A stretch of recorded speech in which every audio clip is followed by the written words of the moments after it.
kasih Ketua, terima kasih Yang Mohd Menteri.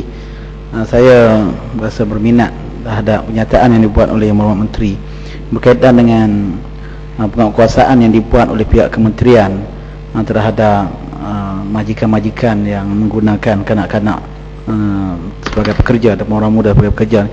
Adakah di peringkat kementerian diwujudkan satu jabatan khusus khas, badan pemantau? Kalau kita yang disebut macam yang saya sebut tadi, di peringkat antarabangsa kita ada Human Rights Watch yang membuat pemantauan terhadap buruh kanak-kanak ini. Adakah di peringkat kementerian kita di Malaysia ini ada badan-badan pemantau ini, dan pada masa yang sama mereka menguatkuasakan pemantauan ini ke peringkat majikan-majikan? Terima kasih. Terima kasih Yang Berhormat. Kanak-kanak seperti pekerja-pekerja lain di dalam negara kita diberi perlindungan di bawah Akta Kerja, Akta kanak-kanak dan orang muda pekerjaan, dan semua akta-akta lain yang kita ada di bawah kementerian memberi perlindungan kepada semua pekerja-pekerja yang ada di dalam negara kita, daripada anak yang umur mereka yang masih muda seperti mereka yang tua.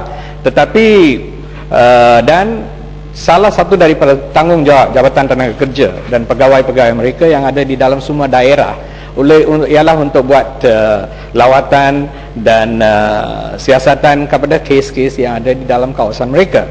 Dan memang kita terima banyak aduan yang diselesaikan oleh Jabatan Tenaga Kerja, kan, di mana kalau ada kesalahan dibuktikan, ini boleh diambil tindakan oleh Mahkamah Buruh, Jabatan Tenaga Kerja, atau diperlukan didakwah di bawah mahkamah, itu pun akan sedang dibuat.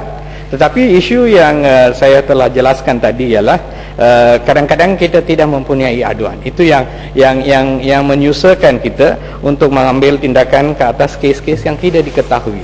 Tetapi soalan yang berhormat telah bangkitkan ialah ada majlis tertentu yang mengawal isu ini. Saya mau beritahu bahawa isu pengajian kanak-kanak bukan satu perkara yang berleluasa di dalam negara kita. Kalau dibandingkan kepada negara-negara yang lain, pun negara-negara lain di ASEAN, di mana mungkin perkara-perkara ini lebih leluasa, di negara kita ini bukan satu perkara yang di luar kawalan. Dan apa yang ada seperti yang saya terangkan tadi juga, kebanyakannya mereka ialah yang bantu keluarga mereka sendiri. Yang keluarga mereka di dalam kedai-kedai kopi atau pada ketika di perlandangan di mana ibu bapa bawa anak-anak mereka untuk bantu mereka, ini semua di bawah penjagaan ibu bapa mereka, di bawah keluarga mereka. Ini yang kebanyakannya.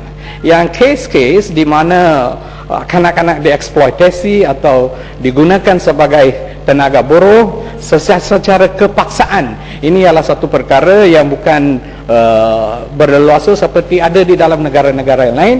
Oleh itu, apa-apa sistem yang kita ada pada masa sekarang mencukupi untuk mengawal perkara ini, dan saya menerima dan menyambut secara baik segala pandangan yang diberi oleh ahli-ahli yang berhormat terhadap penguatkuasaan. Mungkin dibuat secara lebih kuat, lebih kerap dan lebih luas ke atas majikan untuk memastikan bahawa keadaan-keadaan macam ini tidak berlaku.